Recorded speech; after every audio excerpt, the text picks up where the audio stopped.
जावांचं हळदी कुंकू. लेखन आणि सादरीकरण मंजिरी कारेकर. अनुष्काचं हे पहिलं हळदी कुंकू म्हणून सासूबाई जाम खुशीत होत्या.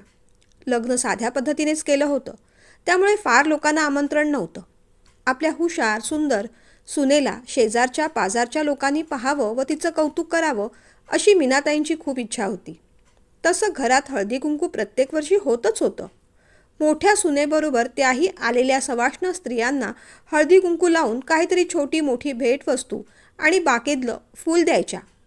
यावेळेस तुम्हा दोघींचं हळदी कुंकू एकत्रच करूया अशा विचाराने त्यांनी त्यांच्या आवडीने दोघींसाठी काळ्या साड्या घेतल्या होत्या. मोठी सून गायत्री खूप प्रेमळ होती. या घरात आल्यापासून तिने सगळ्यांना आपलंसं केलं होतं. कधी मोठ्या आवाजात बोलणं नाही, भांडण नाही, तक्रार नाही, चिडचिड नाही. तशी ती नाराज असायचं काही कारणही नव्हतं. सासू सासरे अगदी देव माणसं होती. खरं तर गायत्री नोकरी करत नव्हती. ती फार शिकलेलीही नव्हती. घरची परिस्थिती गरीब असल्यामुळे कसंबसं ग्रॅज्युएशन पूर्ण केलं होतं. मीनाताईंचा थोरला मुलगासुद्धा साधाच होता. नोकरीसुद्धा फार काही खास नव्हती. आपल्या साध्या भोळ्या राजेशला साधीच बायको हवी अशा विचाराने त्याने गायत्रीला सून करून आणलं होतं. पण त्यांची ती निवड अजिबात चुकली नव्हती. पैशानेही भरून येणार नाही एवढे सगळे गुण तिच्याकडे होते. मीनाताई प्रेमळ होत्या. त्यांना मुलीची आवड होतीच. त्यामुळे मोठी सून घरात आल्यानंतर तिला सुनेसारखं वागवलं नाही. लेकीसारखंच प्रेम दिलं. ती गृहिणी होती, घरीच असायची. तरीही तिच्या बरोबरीने त्या कामाला उभ्या राहत. तिचं कधी चुकलं म्हणून रागावल्या नाहीत किंवा विनाकारण तिच्याशी भांडणं काढली नाहीत. आता तर धाकट्या लेकाचं पण लग्न झालं होतं.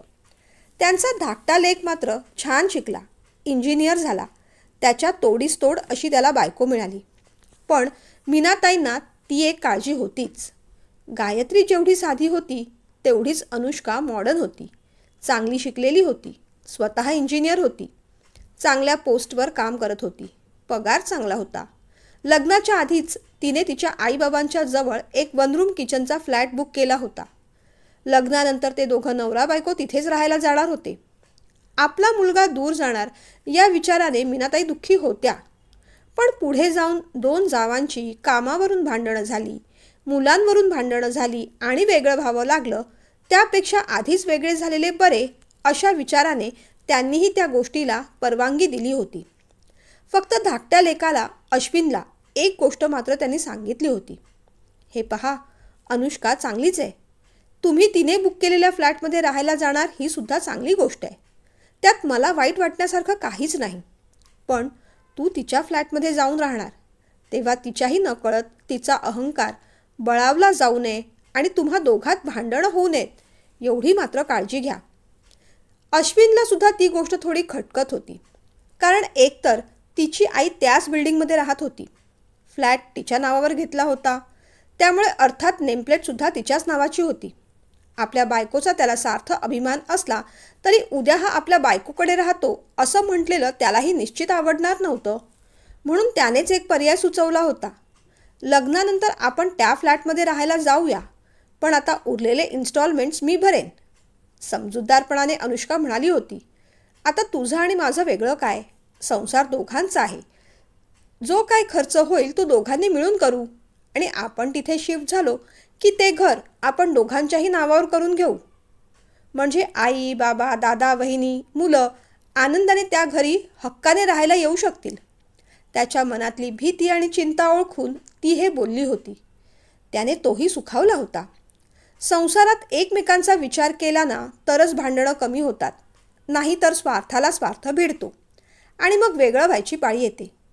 त्यांच्या त्या घरात फर्निचरचं काम सुरू होतं म्हणून दोघेही आणखीन महिन्याभराने तिथे राहायला जाणार होते.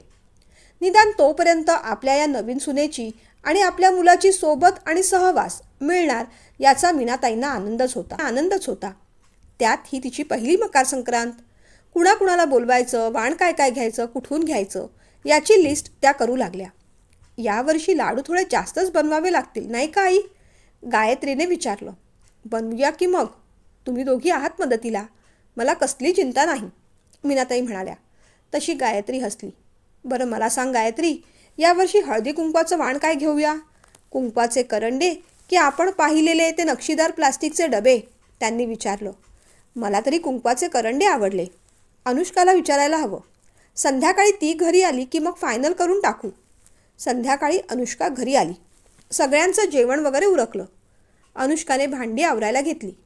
तशी गायत्री म्हणाली, असू दे ना, करीन मी. तू सुद्धा दिवसभर ऑफिसमध्ये कामच करत असतेस, दमली असशील. हो ना वहिनी, दमले तर आहे, पण काम काय फक्त ऑफिसमध्येच असतं? घरी तुम्ही दोघीसुद्धा किती काम करता. एखाद्या संडेला घरी असले ना की पाहते की मी. असू देत, भांड्यांचं काम मीच करते, उलट तुम्हीच आराम करा, असं म्हणत तिने जावेच्या हातातली भांडी घेतली आणि भांडी घासू लागली. खरं तर आई म्हणत होत्या की रात्रीची भांडी कमलाबाईंकडेच घासायला ठेव, पण मलाच आवडत नाही ते. खरकटी भांडी रात्रभर कशी ठेवायची? मुख्य म्हणजे दुसऱ्या दिवशी सगळ्यांच्या डब्यासाठी, नाश्त्यासाठी जेवण बनवायला तीच भांडी लागतात. सकाळचा गोंधळ होण्यापेक्षा रात्रीच घासून ठेवलेली परवडतात बाई, गायत्री म्हणाली. बरोबर आहे, जो ग्राउंडवर काम करतो त्यालाच प्रॉब्लेम्स माहीत असतात. नाहीतर माझ्याही मनात हाच विचार आला होता की ही भांडी आपण कमला मावशींना का देत नाही. पण काही प्रॅक्टिकल गोष्टी घरच्या गृहिणींनाच माहीत असतात. काम आटपलं आणि मग दोघी गॅलरीत जाऊन बसल्या. सीमाताई लवकर जेवण आटपून झोपून जात, त्यामुळे गायत्रीनेच विषय काढला. बरं का, या शनिवारी हळदी कुंकू घ्यायचं असं आई म्हणत होत्या. तुला चालेल ना? हो चालेल, अशीही मला शनिवारी सुट्टीच असते. आईंनी संक्रांतीसाठी आपल्या दोघींना छान काळ्या रंगाच्या साड्यासुद्धा घेतल्या आहेत. तुझ्यासाठी हलव्याचे दागिनेसुद्धा बनवून घेणार आहेत त्या. माझी पहिली मकर संक्रांतसुद्धा आईंनी फार थाटामाटाने साजरी केली होती. गायत्री सासूबाईंचं कौतुक सांगत होती. खरंच बहिणी, लग्नाच्या आधी मी खूप टेन्शनमध्ये होते. नवरा कसा मिळेल, सासर कसं मिळेल. पण खरंच नशिबाने सगळं छान मिळालं. आईबाबांसारखे सासू सासरे मिळाले, दादांसारखे मोठे भाऊ मिळाले आणि तुम्ही तर मला माझ्या अगदी मैत्रिणीसारख्या आहात. लग्नाच्या आधी अश्विन म्हणाला होता, आमच्या घरातले खूप चांगले आहेत, तूही तशीच मिळून मिसळून राहा. माझ्या आईलासुद्धा सतत हीच काळजी वाटायची की लग्न होऊन मी चांगल्या घरात पडेन की नाही. पण आता तिचीसुद्धा काळजी मिटली आहे, अनुष्का म्हणाली. स्वाभाविकच आहे ग ते, तू एकुलती एक मुलगी आहेस, तुझ्या आईला असं वाटणारच, गायत्री हसून म्हणाली. खरं सांगू बहिणी, माझे बाबा मी लहान असतानाच गेले. आईने खूप कष्टाने मला शिकवलं. आमची घरची परिस्थिती फार बरी नव्हती, पण आईने लघु उद्योग सुरू केला. लोणची, चटण्या, पापड असं काय काय विकायची. आणि आज पहा, तिचा एक ब्रँड तयार झाला आहे. तिच्या हाताखाली जवळजवळ 30-40 बायका काम करतात. एवढ्या सगळ्यांना ती रोजगार देते. आणि गंमत माहिती आहे का, आईसुद्धा तिच्या छोट्याशा कंपनीत प्रत्येक वर्षी दणक्यात हळदी कुंकू साजरा करते. आई नेहमी म्हणते, या बायका किती गरीब आहेत, कुणाला नवरे नाहीत, कुणाचे नवरे व्यसनी आहेत, पण तरीही या बायका समर्थपणे आपलं घर चालवतात, इथे कामाला येतात. घरच्या जबाबदाऱ्या पेलून आपल्या समाजाला आणि घराला बांधून ठेवणाऱ्या ह्याच खऱ्या सौभाग्यवती आहेत. यांचा गौरव तर व्हायलाच पाहिजे. माझ्या आईला की नाही यशस्वी उद्योजिका म्हणून पुरस्कार मिळाला आहे. तोच घ्यायला ती नाशिकला जाणार आहे. नाहीतर या शनिवारी मी तिलाही हळदी कुंकवाला बोलावलं असतं. आपला कौतुक सोहळा पाहून तिलासुद्धा आनंद झाला असता. अनुष्का बोलत होती, पण गायत्री मात्र जरा शांत झाली. नकळत तिच्याही मनात विचार येऊन गेला. हळदी कुंकू म्हणजे सवाष्ण स्त्रियांचा सोहळा. मग अनुष्का तिच्या आईला कशी काय बोलवणार होती? सासूबाईंना सुद्धा कदाचित आवडलं नसतं ते. अनायसे ते इथे नाहीत तेच बरं झालं. काय झालं बहिणी, कसला विचार करताय? अनुष्काच्या बोलण्याने गायत्री भानावर आली. नाही कसलाच नाही.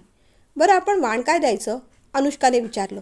हळदी कुंकवाचे करंडे किंवा मग प्लॅस्टिकचे नक्षीदार डबे देऊ, कौतुकाने गायत्री म्हणाली. कल्पना तशी चांगली आहे, पण बघा वहिनी, तुम्हाला पटतंय का? आजकाल हळदी कुंकवाचे करंडे सगळ्यांकडेच असतात. शिवाय अशा कार्यक्रमात द्यायला सहज सोपे म्हणून बायका तेच देत असतात. आता आपल्याकडेच पहा ना, किती एक्स्ट्रा हळदी कुंकवाचे करंडे आहेत ते. कुठे वापरतो ते आपण? काही तर पडूनच खराब झालेत. आणि प्लॅस्टिकचे डबे म्हणाल तर आजकाल सगळीकडे एवढी जागृती आहे की प्लॅस्टिक म्हटलं की लोक नाक मुरडतात. बरोबरसुद्धा आहे त्यांचं. पर्यावरणाच्या किंवा आरोग्याच्या दृष्टीने प्लॅस्टिक योग्य नाहीच. तेव्हा आणखीन प्लॅस्टिकचा कचरा करण्यापेक्षा आपण काहीतरी वेगळा पर्याय शोधला तर. या दोन्ही गोष्टींऐवजी आपण दुसरा काहीतरी विचार करू. आता मात्र अनुष्काच्या बोलण्याचा गायत्रीला थोडा राग आला होता. प्रत्येक वेळेस हिचं काहीतरी वेगळंच असतं. पण रागावर कंट्रोल करत गायत्री म्हणाली, मग आरोग्याला, पर्यावरणाला आणि अर्थात खिशाला परवडेल अशी काही कल्पना आहे का तुझ्याकडे? बहिणी, दोघींनी 2 मान दिलंच पाहिजे असं कुठे आहे? आमच्या ऑफिसमध्ये एक छान टेरेस गार्डन आहे. त्या गार्डनची सगळी जबाबदारी तिथले माळी काका घेतात. त्यांनी तिथे खूप सुंदर सुंदर रोपटी, तुळस लावलेली आहे. त्यांची मुलगी मातीच्या छोट्या कुंड्या छान पेंट करून देते. त्यावर वारलीची किंवा मधुबनीची पेंटिंग्स करते. ती खूप छान आर्टिस्ट आहे. त्यातूनच मिळणाऱ्या पैशातून तिचं पुढचं शिक्षण पूर्ण करते ती. माझा असा विचार होता की आपण त्या कुंड्या आणि रोपटी, तुळस असं वाटलं तर त्यांना थोडी आर्थिक मदतही होईल आणि आपलं वाण सगळ्यात युनिकही दिसेल. शिवाय आरोग्याला, पर्यावरणाला सुद्धा पूरक. कशी वाटली आयडिया? थांबा, मी तुम्हाला तिने पेंटिंग केलेले पॉट्स दाखवते, असं म्हणत अनुष्काने मोबाईलमधले फोटो दाखवले. खरंच त्या कुंड्या इतक्या सुंदर पेंट केल्या होत्या की आपल्या घरासाठी सुद्धा आपण 2-3 अशा घेऊच या असं गायत्रीला वाटून गेलं. खरं तर फोटो पाहायच्या आधी तिला ही कल्पना पसंत पडली नव्हती. पण ते पेंटिंग केलेले पॉट्स पाहून आणि निरनिराळी छोटीशी रोपटी, तुळस पाहून तिला अनुष्काची आयडिया खूप आवडली. अनुष्का, खरंच किती सुंदर आहेत गं ही मातीची मडकी. ही पाहून आता अशीच मडकी घ्यावीत आणि माळ्यावर पडलेले माझे कलर आणि ब्रश खाली काढावेत आणि नवीन नवीन डिझाईन्स करावे असं वाटू लागलं आहे मला. गायत्री बोलून गेली. खरंच वहिनी, तुम्ही पेंटिंग करता? आश्चर्याने अनुष्काने विचारलं. करत होते ग, पण आता कामाच्या गडबडीत सगळं माळ्यावर पडलंय. खरं सांगू, तसा माझ्याकडे वेळ असतो, पण आता असं वाटतं किती करणार आणि कशासाठी करणार. आपणच करणार आणि आपणच वापरणार, म्हणून आता फारसा करत नाही. खरं तर मला डिजिटल आर्ट डिझायनर व्हायचं होतं. मी एक छोटासा डिप्लोमा कोर्ससुद्धा केला होता, पण आता प्रॅक्टिस नाही. मुलांच्या गडबडीत, कामाच्या गोंधळात आपलं असं काही उरतच नाही. मी खरंच सांगते तुला अनुष्का, तुला बाळ झालं ना तरी तू नोकरी सोडू नकोस. बिनधास्त बाळाला इथे माझ्याकडे आणून सोड. अगं, सगळं जरी चांगलं असलं ना तरी आपलं असं काहीतरी विश्व हवंच असतं गं. हे बोलताना मात्र गायत्री थोडी भावूक झाली होती. बरं चला, बरीच रात्र झाली आहे, झोपूया आता, असं म्हणत मग गायत्रीने विषय आवरता घेतला. दुसऱ्या दिवशी नेहमीप्रमाणे सासूबाई त्यांच्या कीर्तन मंडळात गेल्या. यावर्षी भजन कीर्तन मंडळाची ट्रिप द्वारकेला जाणार होती. 8 दिवसांचा प्रोग्रॅम होता. मुळेबाई म्हणत होत्या, तिकडे सगळं काही पाहून येणार आहोत आपण आणि त्या मानाने 20,000 रुपये काहीच नाही. राहायची, खायची, येण्या जाण्याची सगळी सोय होणार आहे आपली. पुढच्या गुरुवारपर्यंत प्रत्येकाने आपली नावं देऊन टाका. मीनाताई, नेहमीप्रमाणे तुमचं नाव अगदी वरतीच टाकते हं. नको, यावर्षी नको मुळेबाई, यावर्षी जमेल असं वाटत नाही, मीनाताई म्हणाल्या. का हो? आर्थिक दृष्टीने म्हणताय की तब्येतीच्या? दोन्हीच्या, मीनाताई असं म्हणताच मुळेबाई नाराज झाल्या. हे काय, तुम्हीच नाही म्हटल्यावर तयार झालेल्या आणखीन 4 बायका आता आपली नावं मागे घेतील. अहो, तुमची दोन्ही मुलं सुना चांगल्या आहेत, तब्येतीची काळजी करू नका. तुम्हाला सुखरूप न्यायची आणि आणायची जबाबदारी आमची. मग तर झालं, मुळेबाई म्हणाल्या. मग मात्र मीनाताईंचा निर्णय थोडा डळमळला. बरं, मिस्टरांशी आणि मुलांशी बोलून कळवते मी तुम्हाला. घरी येईपर्यंत तो विषय डोक्यातून निघूनसुद्धा गेला. कारण येत्या शनिवारी घरात हळदी कुंकू होतं. त्या घरी आल्या. गायत्रीने दोघींसाठी चहा केला. काय गं गायत्री, काल मी लवकरच झोपले. अनुष्काशी बोलणं झालं का तुझं? काय म्हणाली ती? मीनाताईंनी विचारलं. शनिवारी तिला जमण्यासारखं आहे, पण तिने वाणाच्या बाबतीत मात्र एक वेगळीच आयडिया सांगितली आई. थांबा, मी तुम्हाला प्रत्यक्षातच दाखवते, असं म्हणत तिने मोबाईलमधले पेंटिंग केलेले पॉट्स दाखवले. ते छान छान कलरफुल पॉट्स सासूबाईंना पण खूप आवडले. सासूबाईंना पण आयडिया छान वाटली. वेगळीच कल्पना आहे नाही? मला चालेल, तुमच्या मनात आहे ना तसंच करू. सासूबाईंनी काही विरोध दाखवला नाही. कुणाकुणाला बोलवायचं त्याची यादी तयार केली. बरं, तुझी काही वेगळी यादी आहे का? त्यांनी विचारलं. माझी वेगळी अशी यादी नाही. आपण ज्या बायकांना बोलवतो त्यांनाच.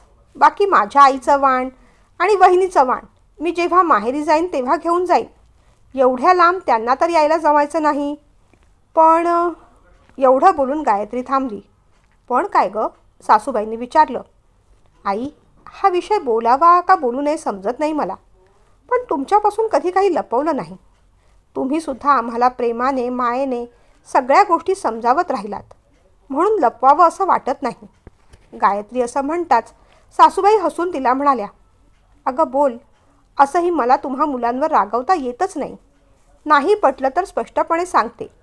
पण तुम्हाला कुठल्या गोष्टीला विरोध केलाय का मी कधी? सासूबाईंनी विचारलं. विरोध करण्याचा मुद्दा नाही आई, पण जरा एक वेगळीच गोष्ट आहे. काल अनुष्का म्हणत होती हळदी कुंकवाला ती तिच्या आईलासुद्धा बोलावणार होती, पण अनायसे काहीतरी पुरस्कार मिळाला म्हणून तिची आई नाशिकला गेली आहे, म्हणून त्यांना येता यायचं नाही. गायत्रीच्या बोलण्याचा नेमका अर्थ काय आहे हे सासूबाईंना समजलं. त्यासुद्धा शांत झाल्या. खरं सांगू गायत्री, हे सगळे विषय ना फार सेन्सिटिव्ह असतात. मी सुद्धा आत्ताच्या युगातली स्त्री आहे. तिची आई आली असती तरी मी हरकत घेतली नसती.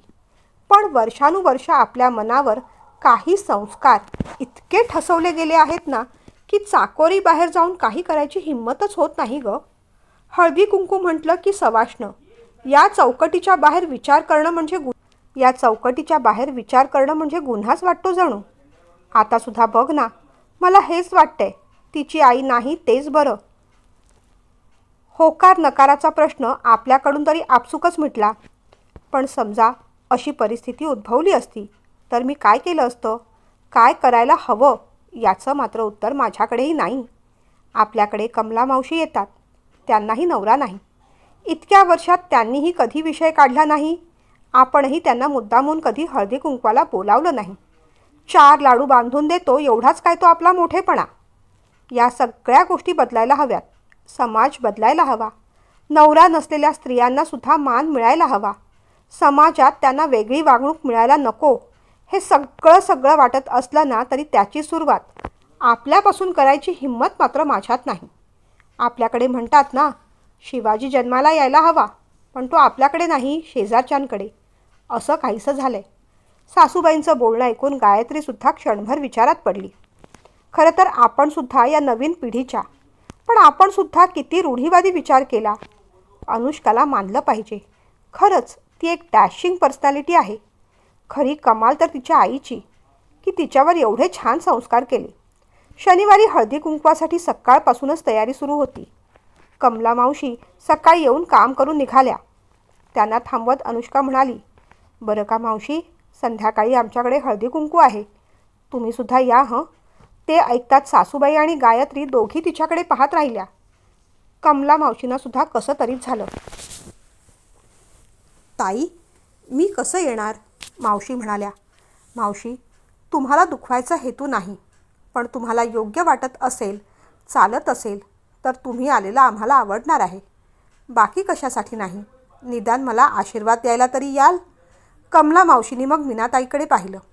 आलात तरी चालेल असं मीनाताई म्हणाल्या, पण त्यांच्या बोलण्यात जोरही नव्हता आणि उत्साहही नव्हता. पण अगदीच नकारसुद्धा त्यांनी दाखवला नाही. कमला मावशी काही बोलल्या नाहीत.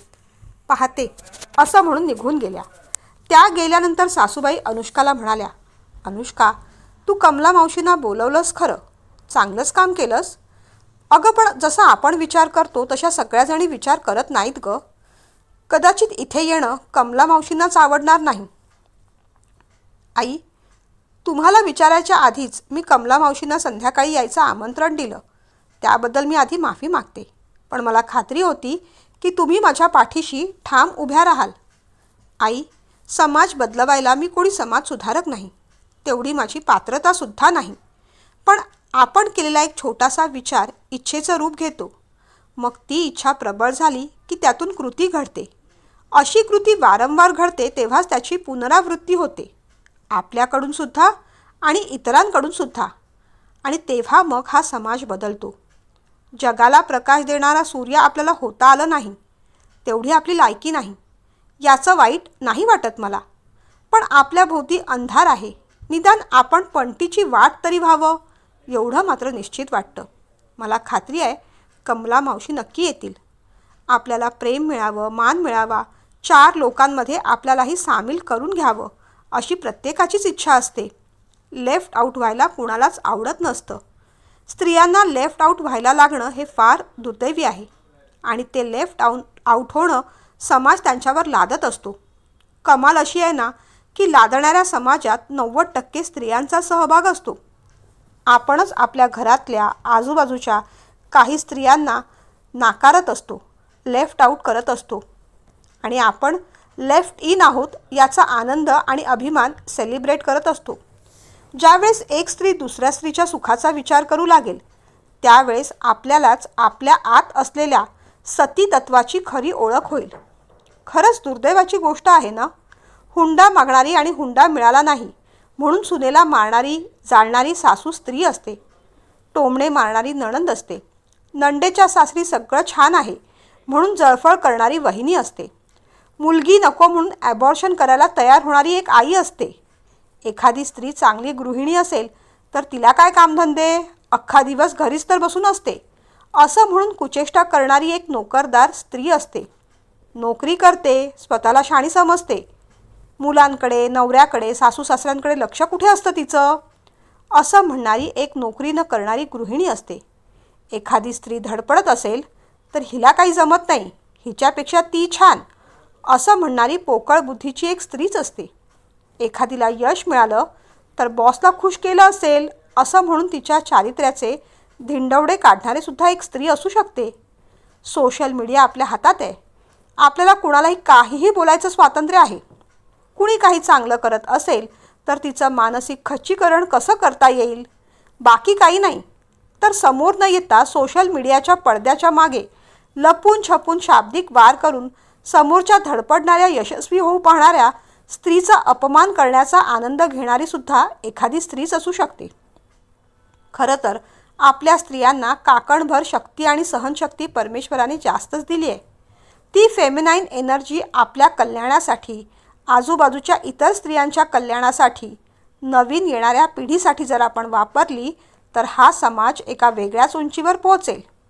पण आपण आपली सगळी एनर्जी दुसऱ्या एका स्त्रीला खाली खेचण्यात, संपवण्यात, दुःख देण्यात, तिला लेफ्ट आऊट करण्यात घालवतोय हे आपल्यालाही लक्षात येत नाही. आई आणि वहिनी, कदाचित तुम्हाला वाटत असेल की ही मोठी आली उपदेश करायला, पण खरं सांगू, हा उपदेश नाही, ही तळमळ आहे.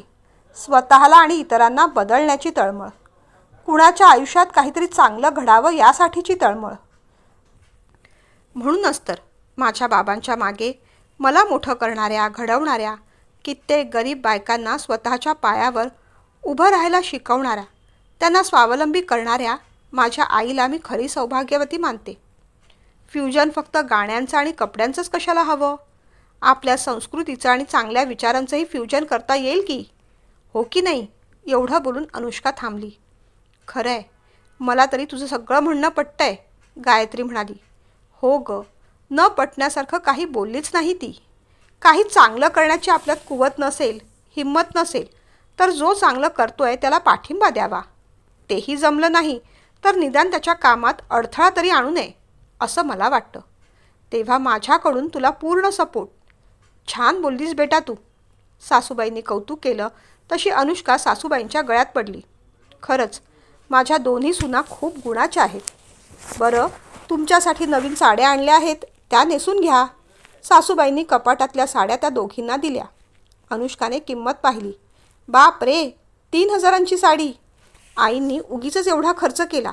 तिला वाटून गेलं. संध्याकाळी बायका आल्या.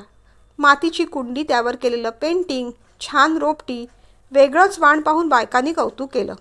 सवड आणि आवड दोन्ही होतं म्हणून सेल्फी झाले, फोटो झाले, खूप मजा आली. आईच्या भजनी मंडळाच्या बायका जरा उशिराच आल्या, पण त्या आल्या म्हणून छान भजनसुद्धा झालं. बाकी बायका निघाल्या. मुळेबाई थोड्या उशिरा आल्या होत्या, त्या तेवढ्या थांबल्या. मुळेबाईंनी मनापासून दोन्ही सुनांचं कौतुक केलं. खरंच मीनाताई, तुमच्या दोन्ही सुना अगदी गुणी आहेत. बरं, तुमच्या द्वारका ट्रिपचं काय हो झालं? मुळेबाईंनी प्रश्न केला. त्याबद्दल आपण उद्या बोलू मुळेबाई. मीनाताईंनी विषय बदलायचा प्रयत्न केला, पण अनुष्काने मात्र ते लगेचच ऐकलं. मुळे बाईंकडून तिने सगळी माहिती काढून घेतली. कधी जाणार आहात, काय व्यवस्था आहे, मेडिकल संबंधी काय तयारी आहे, सगळं सेफ पाटल्यानंतर तिने चटकन आमच्या आईंचा पण फॉर्म भरून टाका, पैसे मी लगेच ट्रान्सफर करते असं म्हणून टाकलं. अरे वा, मी म्हटलं होतं ना तुमच्या सुना खरंच गुणी आहेत म्हणून. मुळे बाई कौतुक करतच निघाल्या. बरं आता मीही निघते, माझं काम झालं, त्या म्हणाल्या. त्या गेल्यानंतर मात्र मीनाताई अनुष्काला म्हणाल्या, अगं मोठी ट्रीप आहे, कशाला एवढे खर्च करतेस, प्रत्येक वर्षी जाते मी, यावर्षी नसते गेले तर काही बिघडलं नसतं, पण यावर्षी तरी का नाही जायचं आई, तुमची मुलं सुना कमवते आहेत, मग आमचा तुमच्यावर अधिकार नाही का. अगं पण एवढी मोठी रक्कम. मीनाताई थोड्या गंभीरच झाल्या. त्यांच्या बाजूला बसत मग अनुष्का म्हणाली, आई, आजच्या संक्रांतीच्या दिवशी माझ्याकडून आणि वहिनींकडून तुम्हाला हे वाण समजा, आणि वहिनी तुमच्याकरतासुद्धा एक स्पेशल वाण आहे माझ्याकडे. मग तिने पटकन पर्स उघडली. डिजिटल क्रिएशनचा हा कोर्स आठवड्यातून 3दा असणार आहे. उद्या आपण ॲडमिशन घ्यायला चाललो आहे. गायत्री त्या कोर्सच्या पॅम्पलेटकडे पाहतच राहिली. त्या कोर्सचं पॅम्पलेट पाहून गायत्रीला रडूच फुटलं. अगं पण मला कसं जमेल, आठवड्यातून 3 दिवस म्हणजे घरची कामं असतील आणि शिवाय एवढे पैसे, बापरे. ती म्हणाली, वहिनी नका काळजी करू, करूया आपण मॅनेज. हा कोर्स केलात ना की तुम्हीसुद्धा जॉब करायला सुरू करा, पार्ट टाईम करा, अगदी घरीसुद्धा ऑनलाईन काम करू शकता तुम्ही. नको गं नको, लाखात फी आहे याची, एवढी मोठी गोष्ट नको. फॉर्म तिच्याकडे परत देत गायत्री म्हणाली, वहिनी आता संक्रांतीचं हे माझ्याकडून आणि आईंकडून वाण आहे, तुम्हाला नाही म्हणूच शकत नाही तुम्ही. अहो वाण फक्त वस्तूंचंच असतं असं नाही, कधीतरी एकमेकांच्या प्रेमाचं, विश्वासाचं, आदराचं, पाठिंब्याचं, समजुतीचं, प्रगतीचं, आनंदाचंही असू शकतं ना. आता या वर्षापासून प्रत्येक वर्षी एखाद्या वस्तूबरोबर एखाद्या चांगल्या विचाराचं, कृतीचं किंवा भावनांचं वाणसुद्धा देऊया ना आपण, अनुष्का म्हणाली. गायत्री मग इमोशनल होऊन रडूच लागली. अनुष्काने तिला जवळ घेतलं. वहिनी मी जॉब करते, पण घरी आल्यानंतर तुम्ही माझी केवढी काळजी घेता, माझ्याशी किती प्रेमाने वागता, त्यासमोर तर हे काहीच नाही. अनुष्काने तिचे डोळे पुसले. मग मात्र गायत्री हसली आणि विचारलं, पण जमेल ना मला. तेवढ्यात सासूबाई म्हणाल्या, विचारच मनात आणू नकोस, सगळं जमेल. तुमची सासू अजून खमकी आहे बरं, मुलांची काळजी नको, आम्ही दोघं आहोत ना, बिंदास पुढे जा. ते ऐकून गायत्रीला आनंद झाला. हळदी कुंकू आटपलं होतं, आता जेवणाची तयारी. आज बेत हलका फुलकाच ठरला, कढी भात. तेवढ्यात बेल वाजली. अनुष्काने दरवाजा उघडला, पाहते तर कमला मावशी होत्या.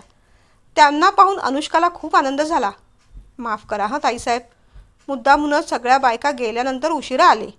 त्या म्हणाल्या, काहीच हरकत नाही, तुम्ही आलात हेच मोठं आहे, बसा, मी हळदी कुंकू लावते हं. तिने हळदी कुंकू लावून त्यांना वाण दिलं. त्यांनीही तिला परत हळदी कुंकू लावलं, पण हळदी कुंकू लावताना त्यांचा हात मात्र थरथरत होता. नवीन बदलाची सुरुवात नेहमी थरथरत्या हातानेच होत असते, पण एकदा का तो हात स्थिरावला की तो बदल मात्र पक्का होत जातो. तिने वाकून मावशींना नमस्कार केला. त्यांनी भरभरून आशीर्वाद दिला. तिने मावशींना वाण दिलं. मग मावशींनी पिशवीतून आणलेली बाजरीची छोटी पिशवी अनुष्काच्या हातात दिली. अनुष्का ताईसाहेब, माझ्याकडून छोटीशी भेट तुम्हाला, आमच्या गावची आहे. बरं आता येऊ मी, असं म्हणत मावशी निघाल्या. तेवढ्यात सासूबाई म्हणाल्या, मावशी पुढच्या वर्षीपासून उशिरा यायचं नाही, सगळ्या बायकांच्या बरोबरीनेच यायचं हां. मावशींनी डोळे पुसले, हसल्या आणि मगच बाहेर पडल्या. मग मात्र त्या तिघीजणी घरातल्या पुरुषांना आज काय काय मजा झाली ते सांगू लागल्या. सगळ्यांना अनुष्काचं खूप कौतुक वाटलं. राजेशने गायत्रीला मोटिवेट केल्याबद्दल स्वतः अनुष्काला थँक्यू म्हटलं. सगळ्यांनी गायत्रीला ऑल द बेस्ट केलं. काहीतरी आठवून अश्विन मग म्हणाला, बरं आमच्या त्या घरचं कामसुद्धा पूर्ण झालं आहे. आजच तो कॉन्ट्रॅक्टर भेटला होता. तो म्हणाला पुढच्या आठवड्यात शिफ्ट व्हायला काही हरकत नाही. ते ऐकून गायत्रीचा आणि सासूबाईंचा चेहरा पडला. अनुष्का या घरातून दुसरीकडे राहायला जाणार या विचारानेच दोघी दुःखी झाल्या. लगेचच जायला हवंच का रे, मीनाताईंनी विचारलं. अरे म्हणजे आत्ताच अनुष्का या घरात रुळत होती. आम्हालाही छान वाटत होतं. तुम्ही दोघं असं अचानक गेलात तर घर फार सुनं सुनं होऊन जाईल रे, मीनाताई म्हणाल्या. तेवढ्यात छोटी पिंकी म्हणाली, काकी दुसरीकडे राहायला जाणार आहे का? मग मीही तिच्यासोबतच जाणार हं. आणि मोठा चिनू म्हणाला, आणि मी काकासोबत. सगळेजण मग खूप हसले. बाजूला बसलेल्या अनुष्काच्या हातावर हात ठेवत गायत्री म्हणाली, गायत्री, आपलं घर लहान आहे, पण खूप आनंद आहे इथे. नको ना जाऊस. निदान इतक्यात तरी नको जाऊस प्लीज. अहो वहिनी, प्लीज काय म्हणताय? आम्हालाही इथेच राहायला आवडेल. बरं, मग आमचा तिथे शिफ्ट व्हायचा प्लॅन कॅन्सल. पण पुढच्या आठवड्यात एक छोटीशी फॅमिली पिकनिक तर जरूर करूया, अगदी 1 दिवसाची तरी. काकीने दिलेलं सजेशन मुलांना आवडलं. हेप हेप हुर्रे करून त्यांनी जल्लोष सुरू केला. हो, नक्की जाऊया, राजेश म्हणाला. कुठे जायचं, कसं जायचं याच्या चर्चा सुरू झाल्या.